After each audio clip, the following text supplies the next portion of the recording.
Bienvenue sur Aventure humaine, Le balado à deux voix qui parle cash de l'économie d'aujourd'hui et de demain orienté vers la transition sociale et environnementale avec des femmes et des hommes de talent. pour un monde empli de sens.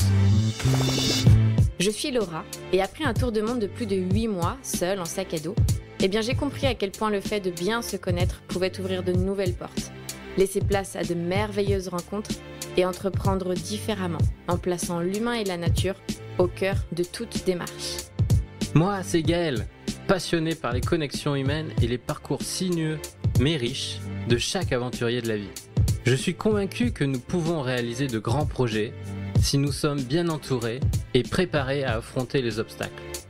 Et c'est pourquoi, pour t'inspirer, je pars rencontrer des personnalités visionnaires et audacieuses chaque semaine. Alors si toi aussi, une vie à impact positif te parle, Aide-nous à partager et faire grandir notre balado que l'on chérit particulièrement. alors ouvre bien tes oreilles et ton carnet. Bonjour à tous les deux, Lémi et Jeff, Jean-François plutôt. Merci beaucoup de m'accueillir chez Café Terroir. Avec plaisir. C'est un honneur de partager votre aventure aujourd'hui sur notre podcast. On s'est rencontrés grâce à Jérôme, que je remercie. L'an dernier, pendant quelques mois, j'ai eu un projet d'appel d'offres sur Lyon et ce début d'aventure nous a un petit peu rapprochés déjà. Du coup, j'ai trouvé très intéressant de vous poser quelques questions sur votre univers, ce métier passion, restaurateur, et sur le fait de se lancer, de s'associer dans une aventure telle que la vôtre, assez jeune. Donc, si vous le voulez bien, je vais vous demander de vous présenter rapidement. Lémi, si tu veux commencer. Ouais, avec plaisir. Lémi Brou, je suis associé avec Jean-François depuis le début sur le Café Terroir et maintenant sur les 3-4 affaires que nous partageons ensemble. Je suis lyonnais. J'ai passé toute mon enfance à Lyon. On s'est rencontrés, peut-être qu'on le racontera après, au lycée. Ensuite, nous avons fait l'Institut Paul Bocuse à Lyon ensemble. J'ai eu une expérience ensuite de 3 ans à Paris, durant laquelle j'ai participé à la création d'un projet de food truck pour la marque McCain. Donc c'était déjà une création quasi entrepreneuriale, même si j'étais salarié. Et ensuite, on a décidé de s'associer et de rentrer à Lyon tous les deux. Lui faisait son expérience du côté de Shanghai et on est rentré en 2015 à Lyon. Donc moi, Jean-François Tête-Doigt, j'ai 31 ans. Je suis également lyonnais. J'ai fait tout mon parcours scolaire à Lyon et puis également donc, l'Institut Paul Bocuse en 2009, sorti en 2012. J'ai été envoyé par l'Institut Paul Bocuse en Chine, à Shanghai, pendant 3 ans pour enseigner les métiers de la salle à des étudiants chinois, en fait, sur un modèle de restaurant-école. Et puis, à l'issue de cette expérience-là, je suis rentré à Lyon et je me suis associé avec Lémi pour l'aventure, dans un premier temps Café Terroir et puis ensuite pour d'autres. On va voir un petit peu tout ça en détail. Pourquoi vous vous lancez dans ces études-là d'hôtellerie, restauration, cuisine ? En fait, pour ma part, c'est un peu plus évident dans la mesure où je suis fils de restaurateur avec un S, puisque mes 2 parents sont dans le métier. Donc j'ai essayé de faire d'autres études Mais impossible d'y échapper. Pour y échapper et puis chasser le galop et revient au naturel. L'expression, pour le coup, fait du sens et du coup, c'est tout naturellement que je me suis orienté vers cette école de prestige qui est l'Institut Paul Bocuse pour apprendre l'excellence de nos métiers. Et Rémi alors pour ma part, c'est un petit peu différent. On fait notre dernière année de lycée ensemble, dans la même classe. Et sorti de lycée bac en poche, moi je ne savais pas du tout ce que je voulais faire. Tout le monde faisait une école de commerce, mais ça ne m'inspirait pas du tout. Donc j'ai pris une année de réflexion un peu forcée parce que je ne trouvais pas ma voie. Mais j'avais toujours été attiré par la restauration. J'ai fait mon stage de troisième au collège dans un restaurant. J'avais toujours été attiré par ça, mais bon, ça vient pas de mes parents, c'est pas de mon univers familial. Et quand j'ai su que Jean-François s'inscrivait à l'Institut Paul Bocuse, j'ai suivi mon copain, mais en discrétion. C'est-à-dire que je me suis inscrit sans dire à mes Sans parents lui dire. et sans lui dire à lui. Je dis à personne. Et T'as rempli le dossier et c'est 3 mois après mon entretien et mon dossier, le sorte de petit examen qu'on passe. Quand j'ai eu la lettre d'acceptation, je l'ai dit à mes parents, je l'ai dit à Jean-François. C'était la surprise pour tout le monde. Ça m'a coûté une bouteille de champagne quand même. Ouais, c'est vrai. Faut savoir. C'est vrai. On s'est retrouvés un peu tard, enfin au milieu de soirée, et j'avais la lettre dans la poche. Je lui ai donné, non mais c'est vrai en plus, hein, c'est passé comme ça. Hein. Et je lui ai donné la lettre, je lui ai dit tiens regarde lis. Il me dit, mais qu'est-ce que c'est que ce truc, pourquoi l'Institut t'écrive une lettre et tout. Je dis je suis accepté. Je commence en même temps que toi. Voilà, exactement. Finalement c'est un peu Mais le début c'était- de l'aventure parce que Ouais. bon, on a chacun fait notre petit bonhomme de chemin au sein même de l'école avec nos qualités, nos défauts. On a performé sur certains points et puis on a peut-être été ouvert d'esprit sur d'autres et en fait s'est ajouté plein d'autres personnalités dans notre groupe et donc on a un peu chacun vécu nos cours théoriques, j'allais dire, de notre côté. Et puis emmagasiner chacun des connaissances et des compétences qui nous ont amenés aujourd'hui à se rendre compte en 2014, fin 2014, début 2015, que nous avions finalement un intérêt à s'associer puisque nous n'avions pas développé les mêmes connaissances ni les mêmes compétences. Vous aviez quoi comme spécialité un peu déjà? On était dans le management de... Tous les deux. Tous les deux. Ouais, Ouais. quand même le même corps. Mais c'est vrai que, on est toujours attiré par certains cours plus que d'autres et puis la personnalité fait que tu t'engages dans peut-être plus de choses que d'autres et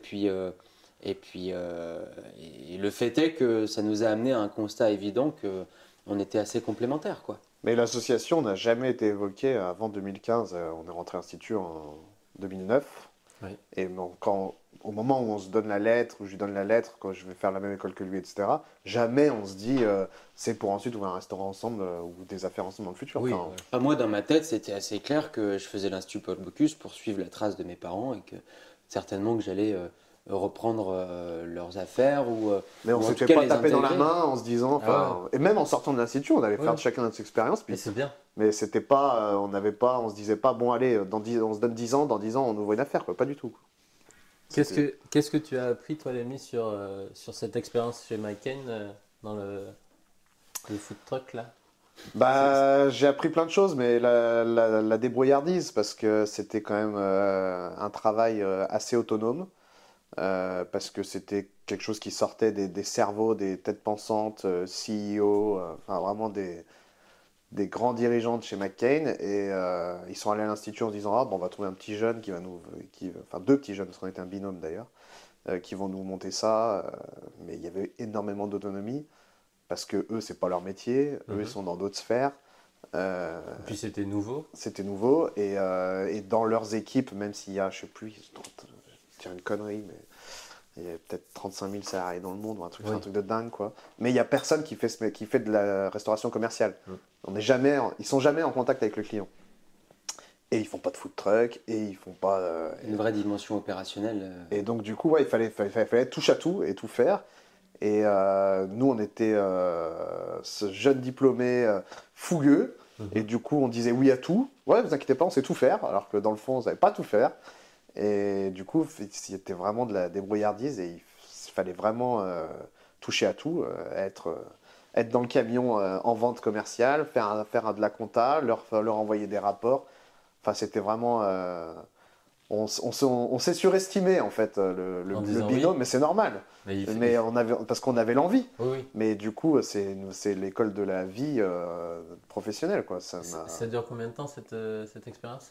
Ah bah 3 ans quand même. 3 ans. Ouais. 6 mois de stage, 2 ans et demi d'embauche. Et moi, je suis parti uniquement parce qu'on avait ce projet-là. Mais sinon j'étais à fond. Hein.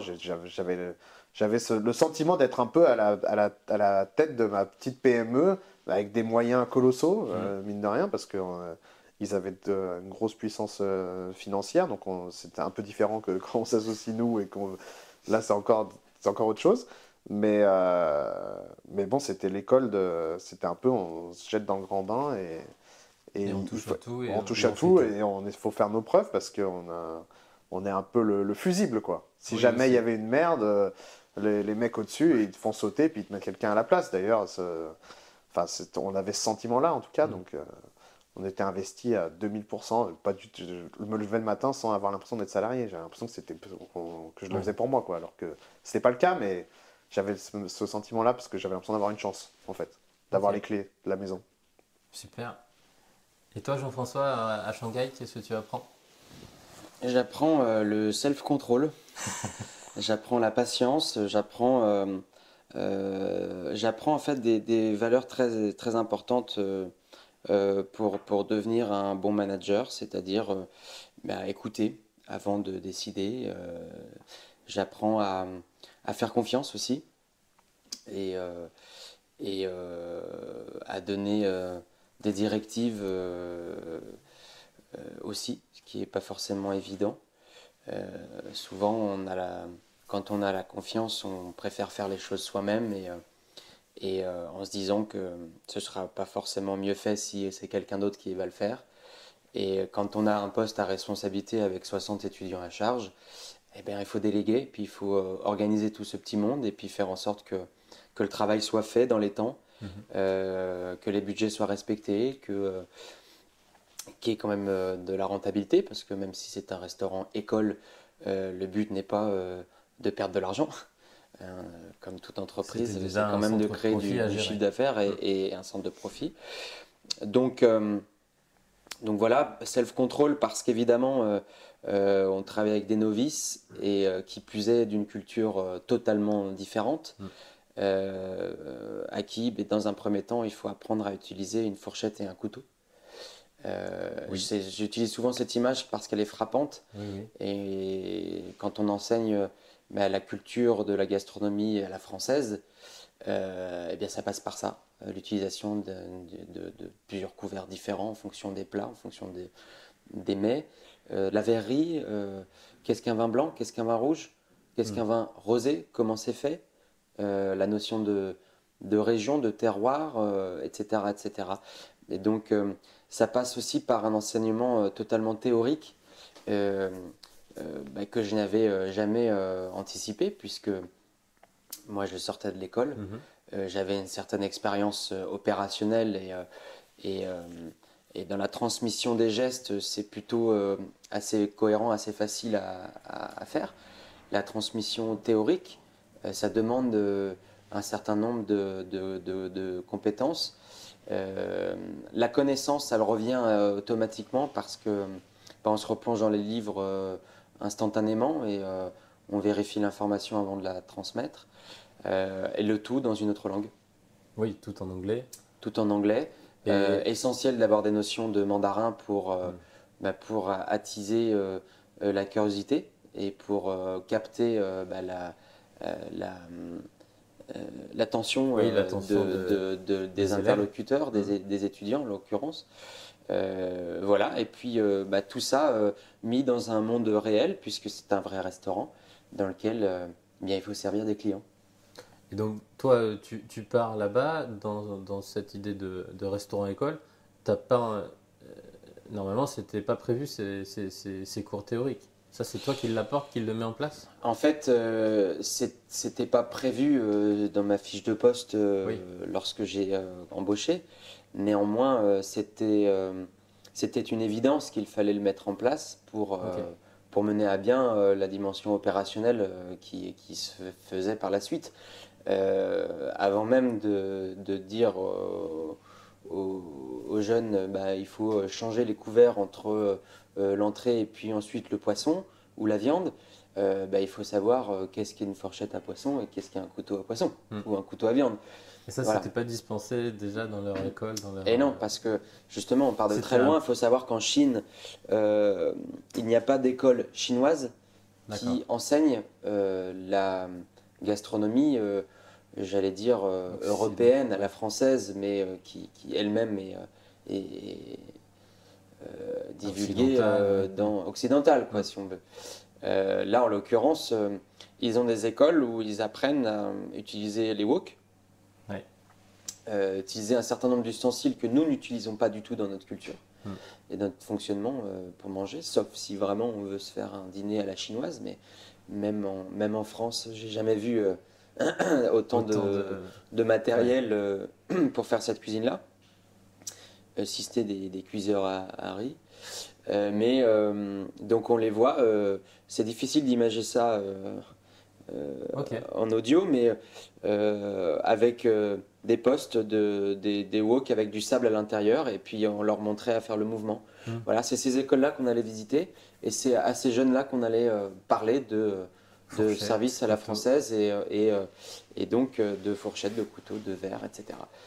Donc on part de très très loin, et aujourd'hui il y a des écoles d'hôtellerie-restauration en Chine, mais ce sont des écoles européennes. Très bien. Et donc, est-ce que Lémi, tu te souviens de ce moment, cette discussion, ce coup de téléphone qui dit « Bon, et si on rentrait, et si on faisait quelque chose ?» Ouais, je m'en souviens très bien. Je sais pas si, mais on en a pas reparlé, donc je sais pas si Jeff s'en souvient. Mais je me souviens, on était en vacances à Lyon, et tous les deux. Et je me souviens très bien de ce qu'on a fait. C'était un trajet. Et c'était... Tu sais où c'est ou pas? Le trajet, on allait... C'est une sorte, on a fait une balade. On se balade pas beaucoup, mais là, en l'occurrence, on a fait une balade. Mais je te jure, je sais pas pourquoi on allait de ce point A à ce point B, mais je sais exactement où on était. Non, je pense qu'on parle pas de la même chose. Moi, c'était sur les quais de Saône et on a remonté tout le quai de Saône en passant devant les 24 colonnes. Ah ouais. On est passé devant Nardonne, etc. Je sais pas pourquoi on faisait ce trajet-là. Et on a eu cette discussion tout le long du quai, on a eu cette discussion. C'est vrai, t'as raison. Je me souviens bien de ça. Super. Et en fait, il y a eu plusieurs phases, parce qu'il y a eu une phase aussi où quand je suis rentré à Lyon pour les vacances, étant en Chine, j'essaie de rentrer une fois par an pour voir la famille, les amis. Et je me souviens qu'on est allé dans les vignes en côte-rôtie, en face, dans les vins de Vienne. Et il me semble qu'on avait... Premier amorçage. On avait déjà un peu évoqué... Donc il faut se balader dans tous les cas. Ouais, exact. Ouais, non, mais oui, effectivement, ouais. Et je me rappelle qu'on avait organisé quelque chose à distance. On avait dit, on va s'envoyer un mail, chacun, tel jour, telle heure, avec des mots-clés qui représenteraient ce que nous aimerions comme type d'établissement, quoi. Et alors, il y avait une dizaine de mots-clés, il me semble. Et là, on avait dit 10. Ouais, 10, ouais. Et donc, certains étaient... communs, et d'autres étaient complètement complémentaires. Et c'est assez frappant parce que je pense qu'on pourrait les retrouver, ces mails. Ah bah oui, c'est un mail. C'est assez frappant de voir que tout concordait, quoi. Il n'y avait pas un mot qui était à l'opposé d'un mot que Lémi avait pu écrire lui-même, quoi. Et donc après ce mail?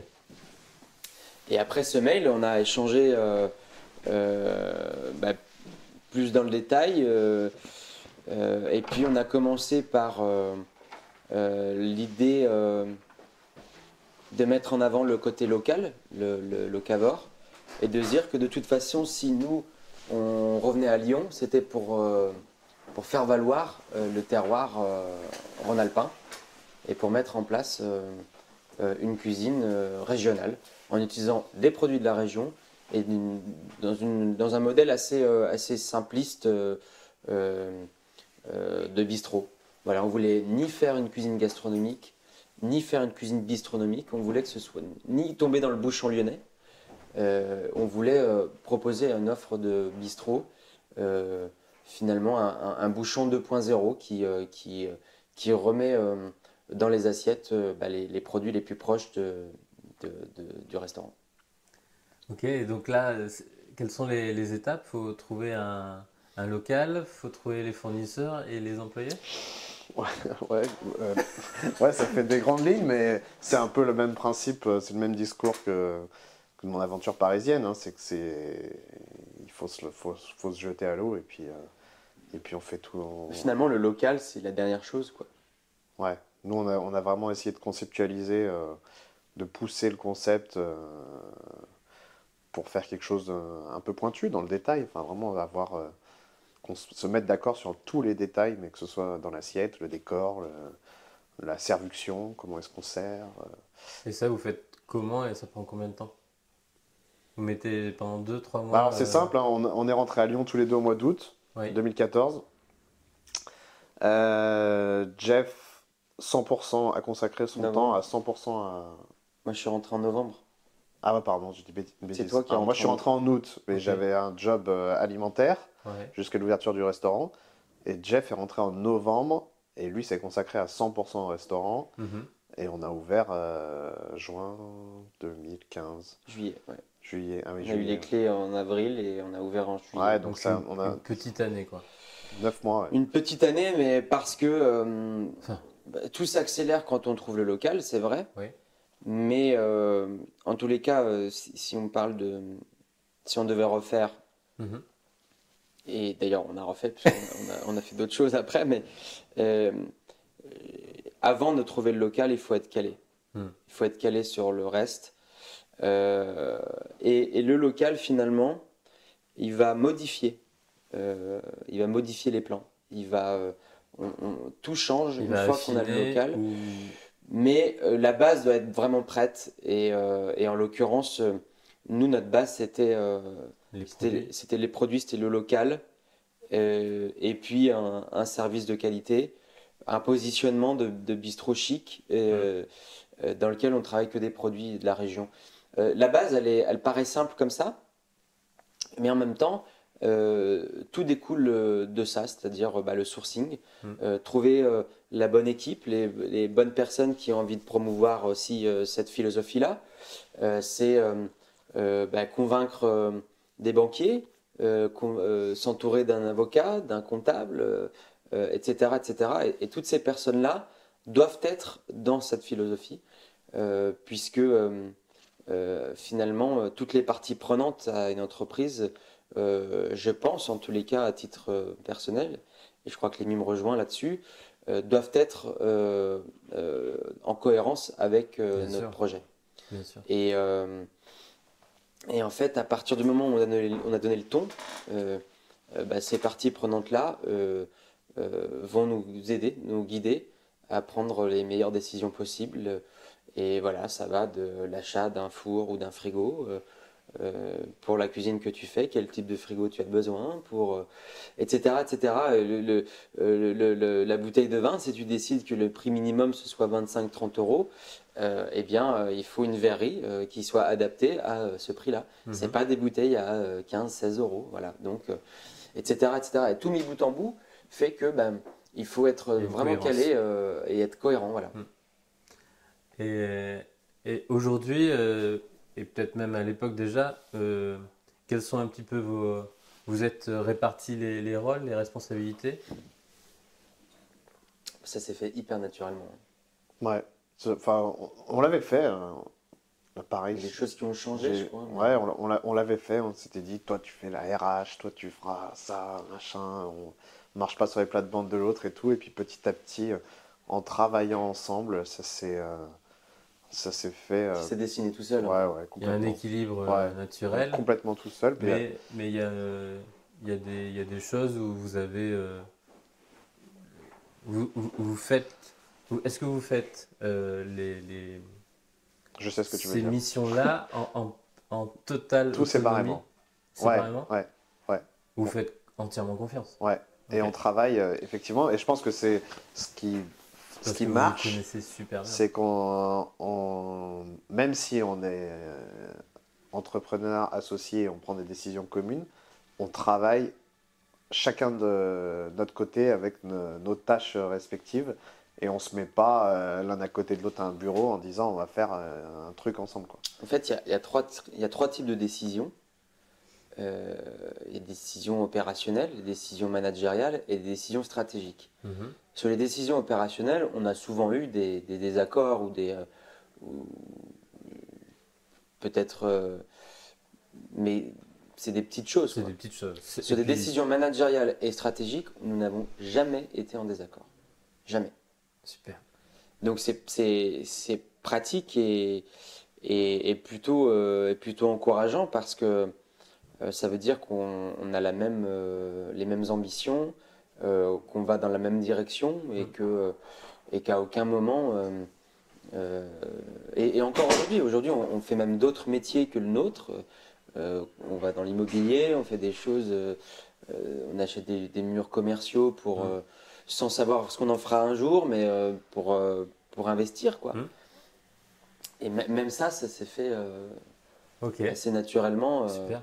Et enfin, je veux dire, il y a une dimension financière qui est importante à notre petit niveau à nous, hein. On n'est pas le CAC 40, mais enfin, il y a quand même un peu d'argent et du coup, on est dans le même processus de décision sur ce qu'on fait. Ok. Et donc, premier jour d'ouverture arrive. Je voulais juste revenir sur. Est-ce que vous pouvez nous dire une enveloppe d'investissement là pour ouvrir la première salle? Il y a eu combien à mettre sur la table pour faire les travaux? Nous, à titre acheter, personnel, tout ça c'est 20 000 € chacun. Et l'enveloppe totale? 160. Ok. Ouais, 160. Combien de personnes à recruter? Une. Une? Ouais. Donc, On a démarré avec une personne. ce Ce qui était suicidaire, mais Qui était en salle ou chef? En cuisine. En cuisine. Le chef? Ouais. Ok. Super. Et donc, après, ça s'enchaîne comment? Après, on se rend compte qu'on n'y arrivera pas à 3. Ok. Donc, on Parce que embauche. c'est un vrai. Parce que Ça a déjà, fonctionné ça très a rapidement. fonctionné. Ouais, mais Très alors, rapidement. alors, peut-être pour bien donner toutes les informations, on donne 20 000 chacun et, euh, et quand on donne 20 000 chacun et qu'on emprunte, nous on était à 0,0. Ensuite, là, on a tout donné Oui.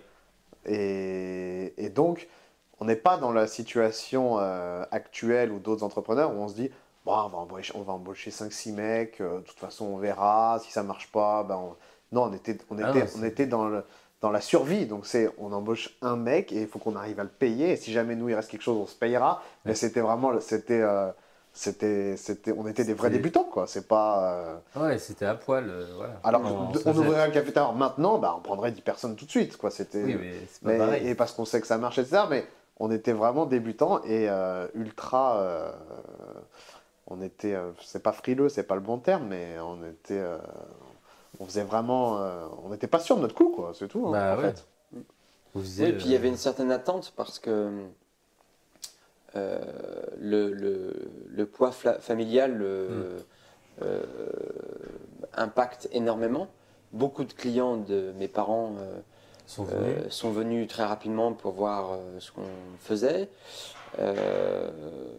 Et puis automatiquement, la famille, les amis, ça fait boule de neige. Et puis Petit réseau avec l'école. le beau-père de Lémi ayant une boutique très proche, envoyait tous ses clients, etc., etc. Et en fait, du coup, il y avait une forme de pression Ouais, c'est le mot que j'allais dire. qui était énorme parce que Parce que vous êtes des La peur de enfants pas de réussir. Lyon et tout le monde vous connaît, quoi. la peur de ne pas réussir se transforme en la peur de pas réussir à avoir des clients, Décevoir. mais pas réussir de pas être au niveau d'attente, d'exigence.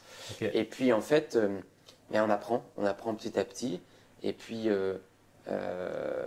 on avait quand même anticipé pas mal de choses sur le choix des produits, comme on a dit tout à l'heure, sur la servuction, donc le process de service depuis l'arrivée du client jusqu'à son départ.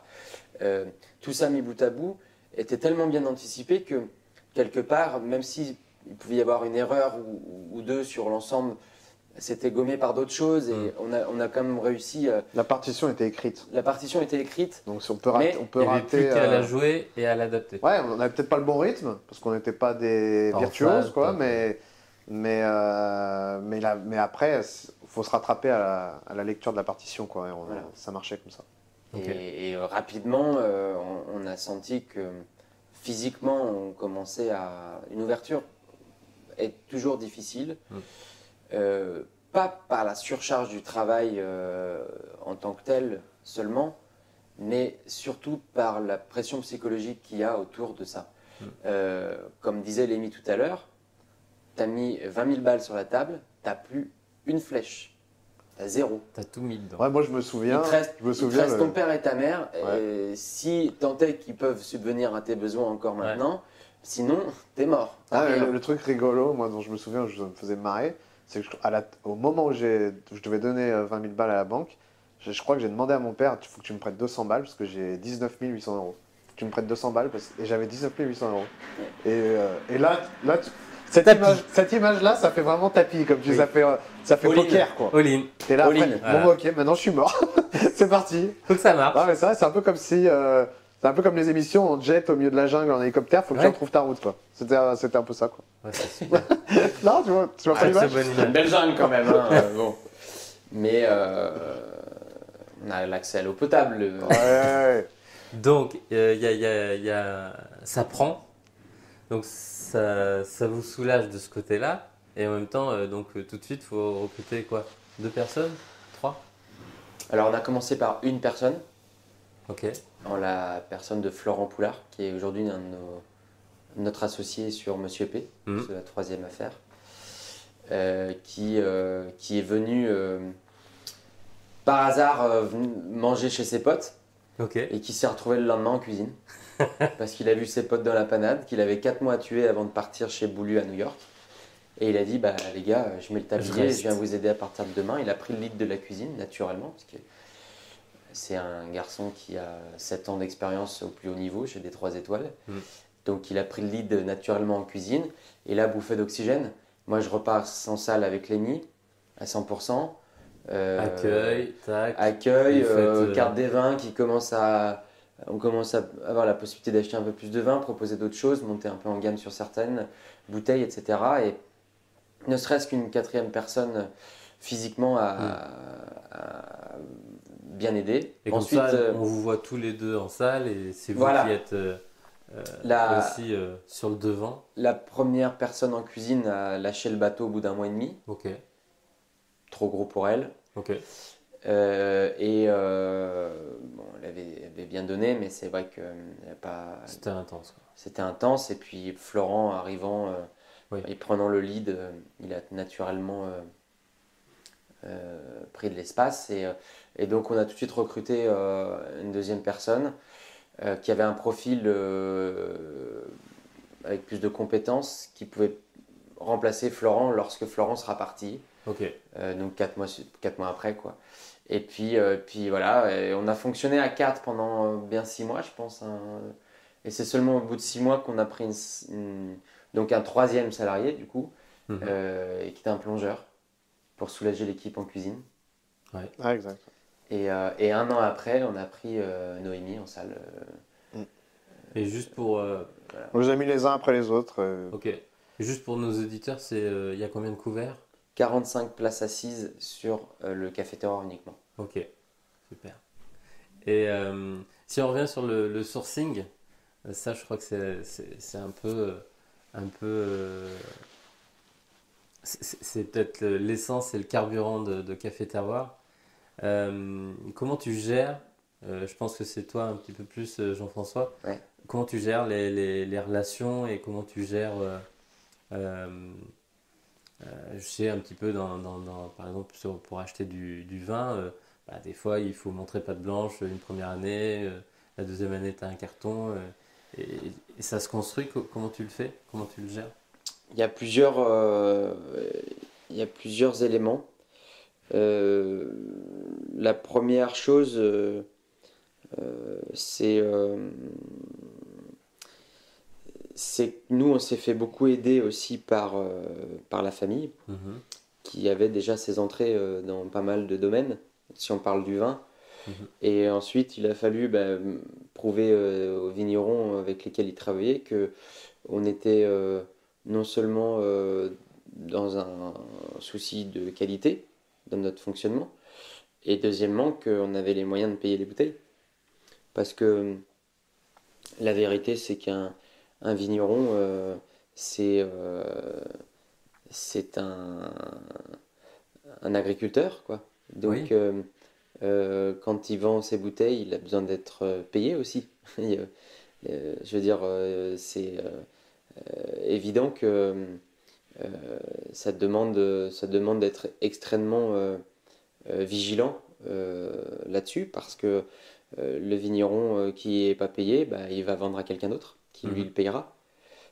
Et puis effectivement, petit à petit, on essaye d'accéder à des références plus difficiles d'accès, peut-être des vins un peu plus rares, etc. Et de ce fait, il faut être extrêmement vigilant sur le paiement. Et puis aller voir régulièrement les vignerons pour entretenir la relation. Toi, tu fais une visite. Moi, j'ai cette passion-là, donc j'y vais assez naturellement en fait chez les vignerons. Et puis beaucoup d'entre eux deviennent des amis. Et donc j'ai aucun mal à y aller. Et puis c'est pas moi qui paye les factures, c'est l'EMI. Donc je n'ai que la partie, je dirais, sympathique du job. Et des fois, Lémi, est-ce que tu t'arraches les cheveux quand il revient du week-end? Parfois, je m'arrache les cheveux, mais sans se le dire, Dans le bon sens. sans se le dire vraiment, on prend le parti pris d'investir, je ne veux pas dire un pourcentage bête comme ça, mais principalement dans le vin. Donc c'est un gros poste de notre budget. C'est le plus gros poste de dépense qu'on ait, mais c'est un choix. Donc c'est entre guillemets dans nos investissements, c'est ma priorité. Donc peut-être qu'il y a des choses qui passent à côté parfois, mais la priorité c'est le vin. De savoir, c'est que le premier mois d'ouverture, nous avions 25 références de vin. Ultra locales, et il n'y a pas une bouteille qui dépassait les 40 euros. Et aujourd'hui, en comptant les doublons de millésimes, on avoisine les 1200 références, et avec des bouteilles qui vont de 25 à 1800 euros.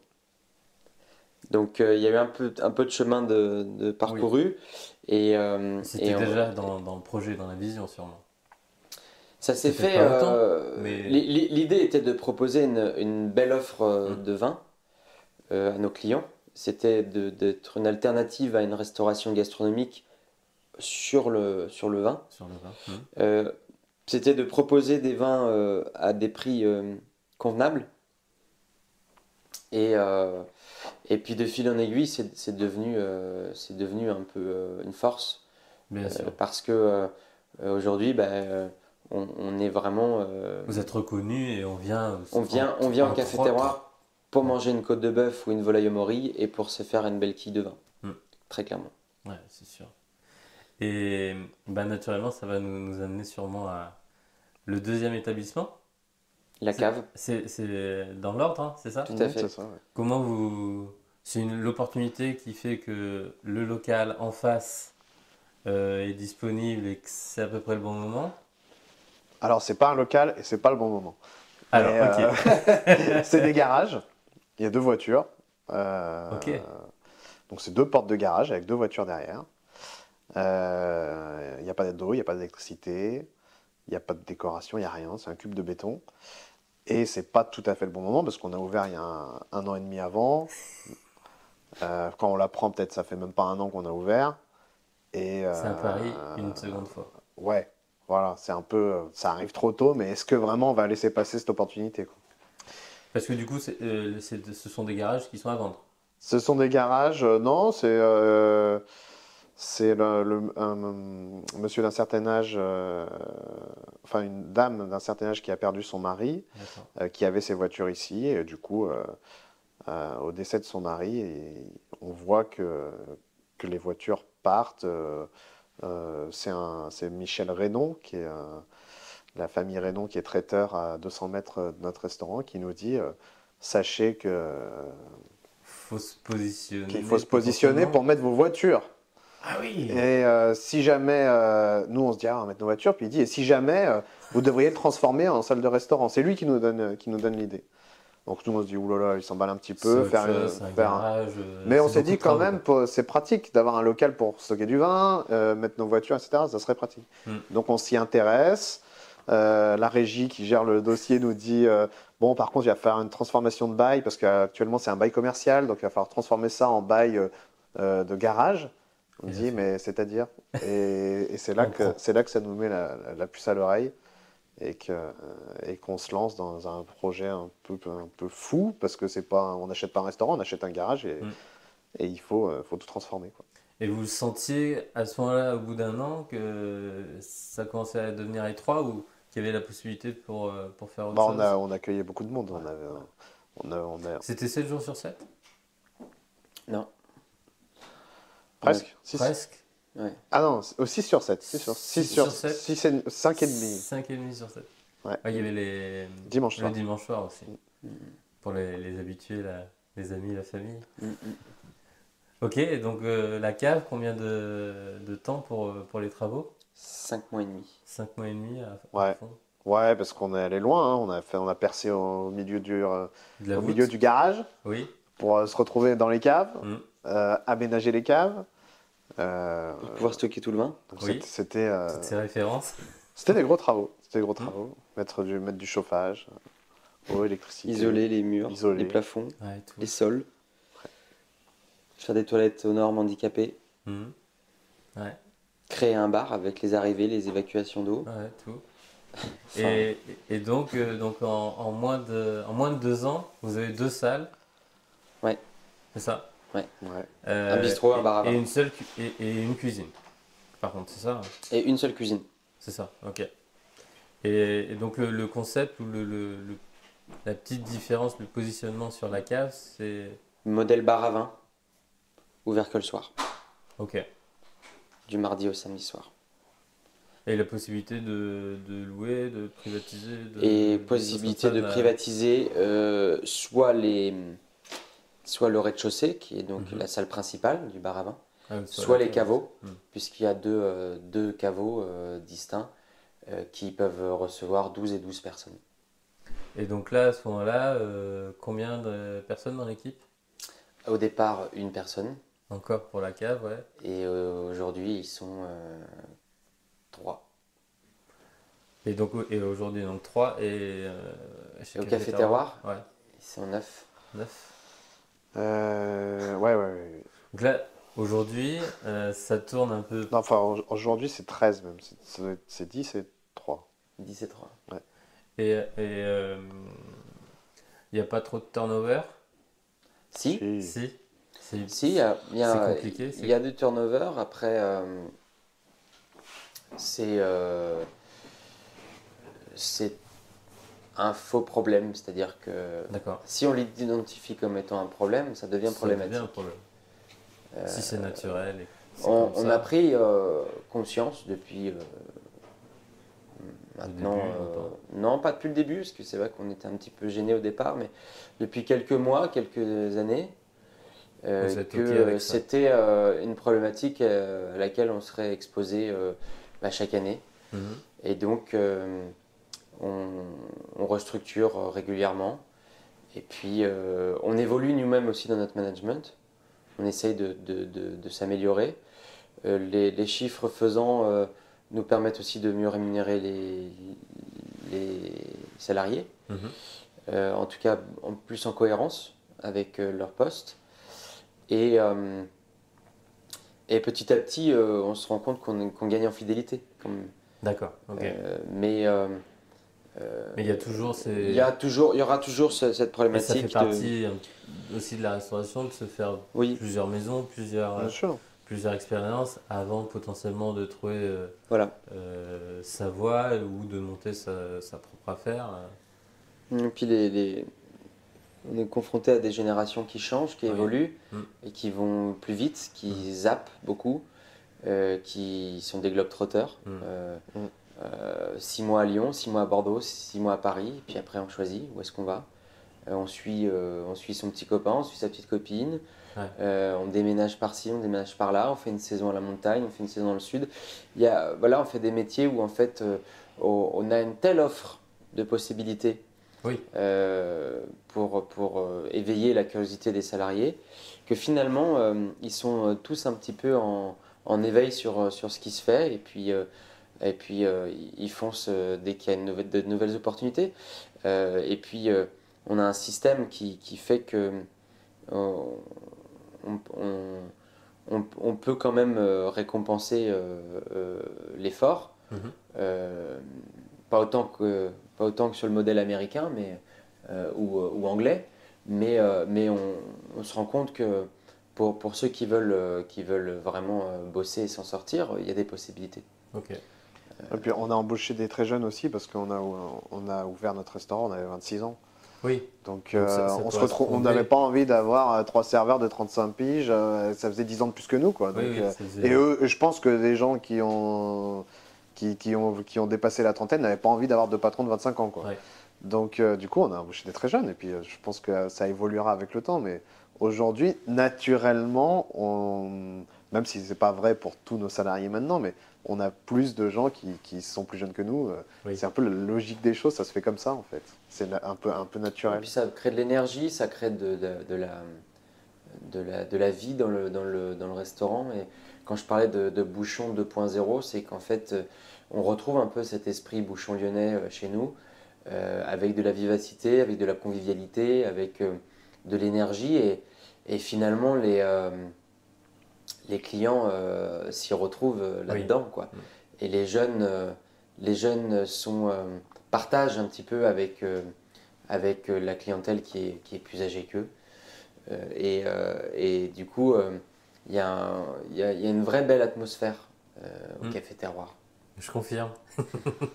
Et vous avez du coup, par contre, s'il y a un petit peu de turnover ou surtout que les équipes grandissent, vous avez un process d'accueil, un process de formation pour que tout ce que vous avez mis en place sur l'aspect service, l'aspect présentation, l'aspect explication des produits et des présentations des vins, vous avez processisé tout ça, Lémi?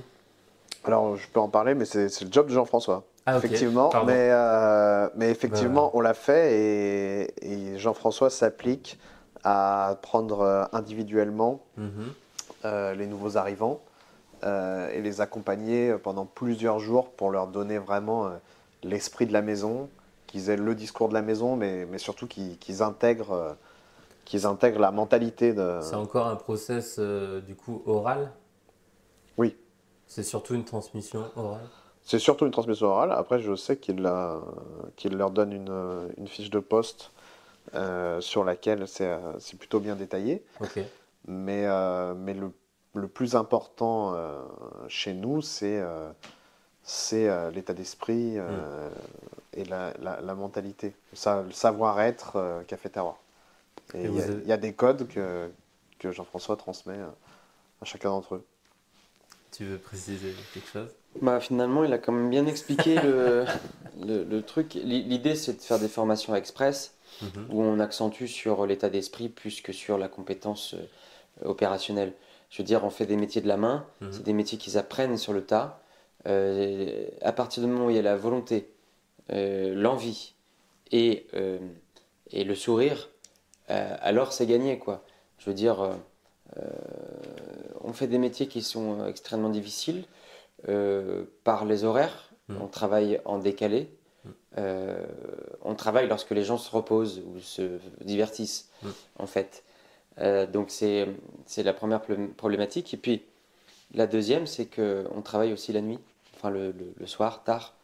Donc il faut absolument avoir des gens qui aiment être au service des autres.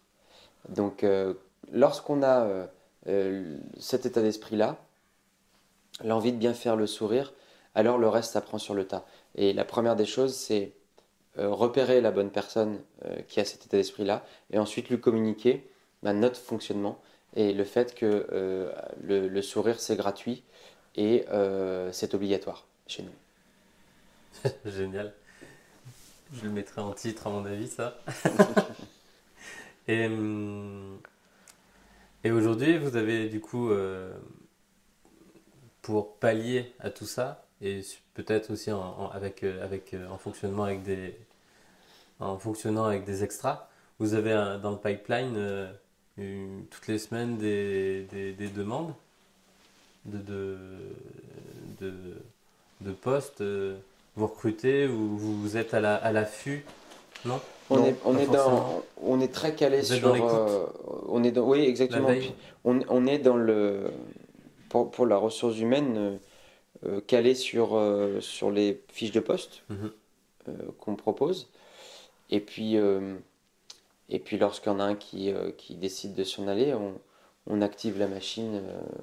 Mais on n'anticipe pas non plus trop d'avance parce que on aime cultiver aussi l'esprit d'équipe. Mhm. Et en général, même si nos gars font 1 an ou 1 an et demi, c'est joli. Ok. C'est joli et du coup, on sait plus ou moins en fonction de leur date d'arrivée quelle va être plus ou moins leur date de départ. Eh oui. C'est assez cyclique et donc on anticipe comme ça. D'accord. Ce qui est difficile, c'est de trouver les canaux de recrutement parce qu'on n'a pas tant que ça Mhm. et qu'il y a une concurrence énorme sur la recherche. Aujourd'hui, comment Mais vous faites? on a Comment quand vous même faites? une certaine demande Naturel. Vous avez à une l'ancienne visibilité, donc. comme avant de Bonjour, toc toc. candidature spontanée. Oui. Ok. Et puis en général, la candidature spontanée est plutôt positive.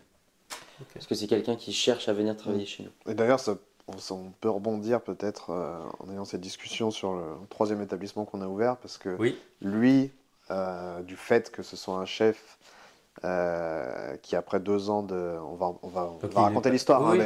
mais après 2 ans d'ouverture, et il a eu sa petite réputation, Mhm. son talent est reconnu, et du coup ça déclenche Ok. des candidatures spontanées, et surtout en cuisine, Super. on sent qu'il y a une vraie différence avec nous, on fait une cuisine où le chef, entre guillemets, est moins mis en avant, cuisine moins technique, mais lui, qui est reconnu pour sa technicité dans l'assiette, lui, ça déclenche vraiment des vocations et surtout, ça déclenche des demandes pour travailler avec lui. Mais oui, il faut qu'on raconte. Eh ben, racontons. Alors, l'histoire de Monsieur P, c'est donc on revient aux 4 mois de Oui. Florent en cuisine au Café Terroir, qui donc part chez Daniel Boulu 1 année.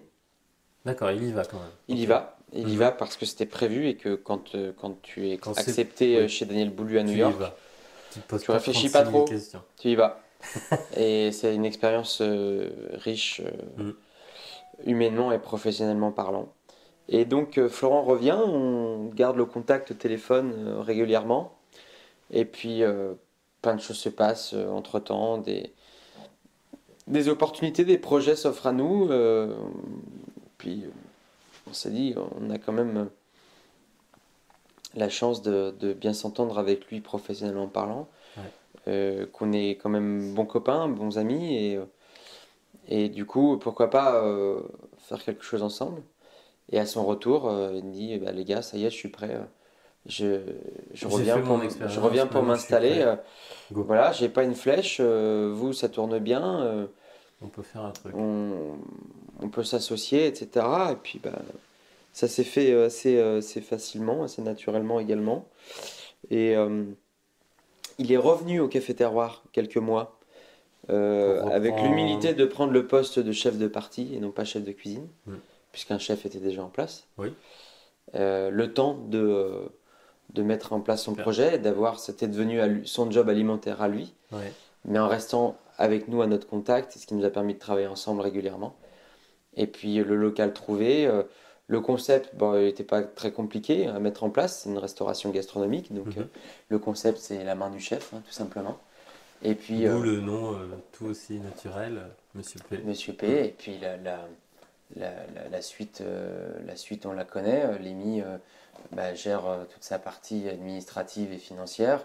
Et puis Jean-François fait la carte des vins et puis la formation du personnel en salle.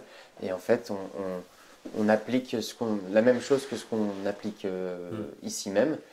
Et voilà, donc une ouverture qui s'est faite en novembre 2017.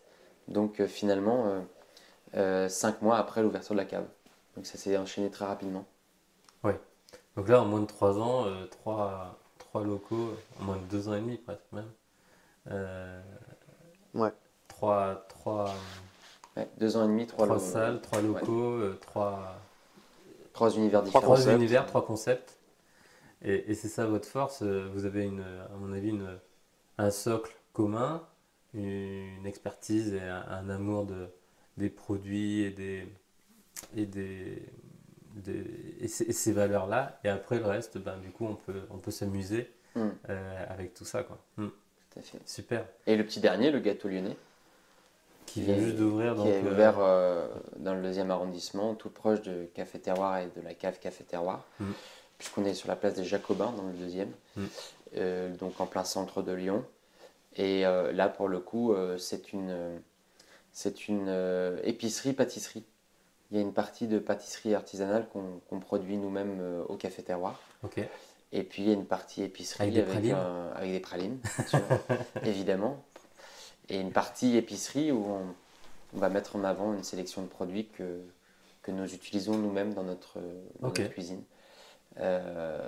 Donc ça fait un lieu différent qui est le premier lieu en takeaway, en to-go, puisqu'il n'y a pas de place assise. Oui.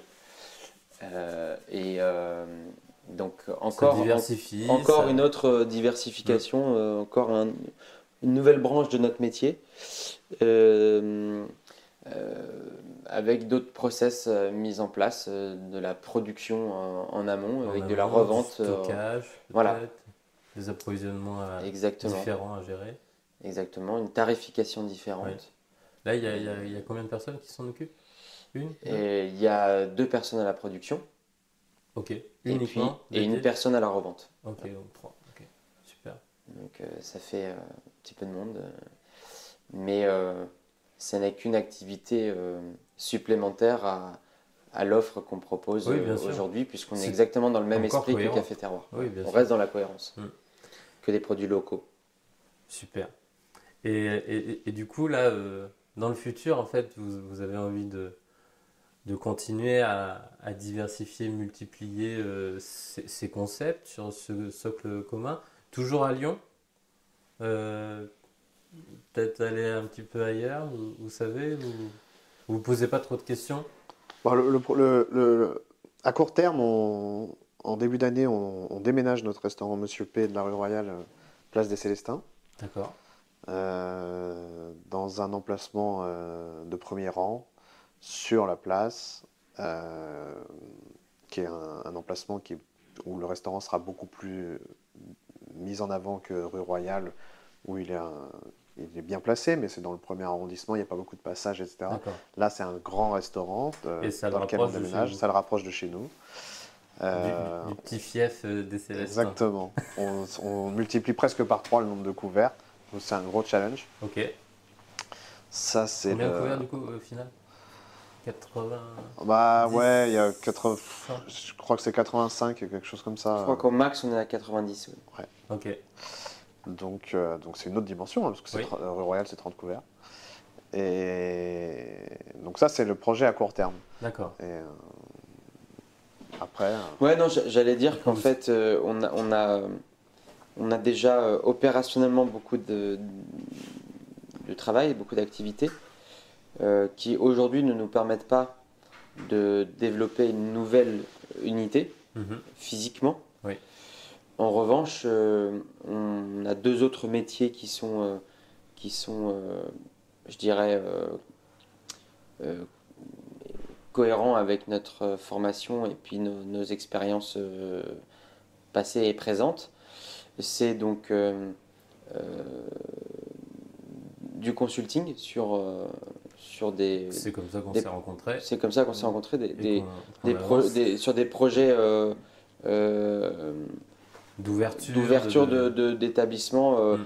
qui touchent à la restauration plus qu'à l'hôtellerie. Oui. Et, et puis après, on a un autre métier qui est plus de la transaction immobilière. Ok. Voilà. Mhm. Mais qui est de la transaction immobilière de commerce. Donc Oui. au final, Commerce, restaurant. voilà, on reste voilà. dans cette cohérence Comme ça, vous êtes aussi à l'écoute du marché. Exactement. Et Et donc voilà, ça c'est du plus, c'est des activités qui sont distrayantes, qui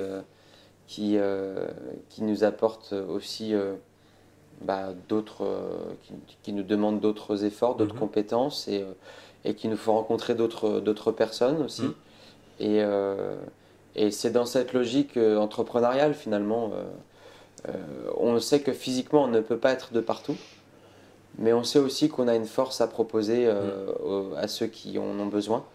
Et donc, on peut proposer nos services voilà, sur des choses très précises, hein, de mise en place opérationnelle. Sourcing, Voilà, recrutement, Alors moi, carte. Dis-moi. c'est pas encore établi, mais on en a déjà parlé. Quand on parle de consulting dans cet esprit-là, quand Jean-François dit on a quelque chose à apporter, moi j'ai l'image de ce qui se fait, par exemple dans le milieu artistique, dans la musique, etc., où il y a des producteurs. Et le métier artistique de chef de cuisine aujourd'hui n'a pas ce substitut Oui. de production, Mm. entre guillemets. Et donc nous, on n'a pas du tout la prétention de dire que c'est ce qu'on fait actuellement, mais Mais ça c'est s'en quelque chose sur approche. lequel sur lequel on réfléchit Ok. et quelque chose qui nous intéresse. Voilà. Parce que J'aime bien l'image, ouais. si on n'avait rien à apporter, ça n'aurait pas de sens, mais on s'est rendu compte que potentiellement, ce qu'on a fait avec notre ami Florent, on se dit qu'il y a vraiment quelque chose à construire et à imaginer dans ce sens-là. Super. Pour commencer à clôturer un peu, est-ce que si on se pose quelques petites questions sur ce que vous utilisez comme outils, comme petits hacks, petits tips dans la vie entrepreneuriale, dans la vie de manager, est-ce que vous en avez sur la planification, les plannings, les fiches de paye, la compta, est-ce que vous avez des petites choses C'est payant ce qu'ils demandent là, non? Non, mais je sais pas. Non, mais vu que ça doit être vu que ça doit être des tips, comme tu dis, quotidiens et naturels, j'ai rien qui me vient à l'idée, mais Comment vous vous organisez au quotidien? Vous faites tout à la mano est-ce qu'il y a un point un enchaînement de tâches planifiées que vous faites dans l'opérationnel? Ouais, on essaie de se fixer des objectifs, mais on travaille toujours pas dans l'urgence, mais on travaille dans le court terme en permanent. On planifie pas des choses sur le très long terme parce qu'on fait des métiers qui nécessitent d'être dans la réactivité permanente. Pour vous, c'est quoi? C'est une semaine? À la semaine? C'est à la semaine. ce qu'il faut clairement. imager, c'est qu'il y a une sorte de recommencement et de remise en question. Oui. On recommence à zéro 2 fois par jour. Ouais. C'est-à-dire, entre guillemets, à chaque service de À chaque restaurant. service, c'est allez, on recommence. Si, on- Comment on si fait toutes les cuissons sont ratées et qu'on sert mal les clients ce midi, on s'est planté. Et puis les 50 personnes ou 60 personnes qui vont manger ici diront ce restaurant est nul. Donc en fait, il y a une remise en question et on redémarre 2 fois par jour. Et ça, c'est un rythme à prendre et qu'il faut intégrer en fait. C'est pas dire attends, on a fait une semaine de dingue, tout le monde était content et on a fait du chiffre, ou même un mois, ou même une année. Ouais, mais dans 2 heures, ça Il faut recommence. recommencer. Et si on loupe toutes les cuissons dans 2 Ça, heures, au bah, moins, ça sert à rien. ça ramène l'ego sur terre. Ah bah Et- ouais, effectivement, ça, moi, il y a ce sentiment, après, mais on vit avec et c'est pas désagréable, hein, on s'en plaint pas, mais on redémarre à chaque coup, on redémarre. Et est-ce que justement, d'ici 1 an, 2 ans, vous allez vous dégager un petit peu plus ou de plus en plus de l'opérationnel, ou c'est quelque chose quand même qui vous anime, qui vous plaît? Ah bah oui, on peut pas te dire le contraire, mais ça nous anime, ça nous plaît, mais il est vrai que plus on se développe et plus on est attiré par d'autres choses, moins on peut passer de temps dans nos restaurants. Donc là, on y est un petit peu moins, mais il est très important qu'on y soit quand même. La vérité, c'est que les tâches sont tellement naturellement réparties que l'EMI a une dimension qui est beaucoup plus managériale, de gestion, et donc qui nécessite une présence au bureau qui est quasiment les 3/4 de son temps. Et pour ma part, j'ai une dimension beaucoup plus opérationnelle où je fais le lien entre l'EMI et les opérations. Et moi, j'ai plus ce besoin d'aller au contact des gens plutôt que d'être au bureau. Mais donc ça s'est fait, ça c'est très naturel. Après, il y a des postes dans l'entreprise qui sont faits aussi pour répondre à certaines tâches, quoi. Le manager qui gère le restaurant et le bar à vin est là pour assurer la relation avec les équipes. Et son rôle numéro 1, c'est d'être notre substitut. Exactement. Oui, voilà. Donc petit à petit, on le présente à tous nos habitués. On fait un gros travail là-dessus quand ils changent, en fait. Bah oui.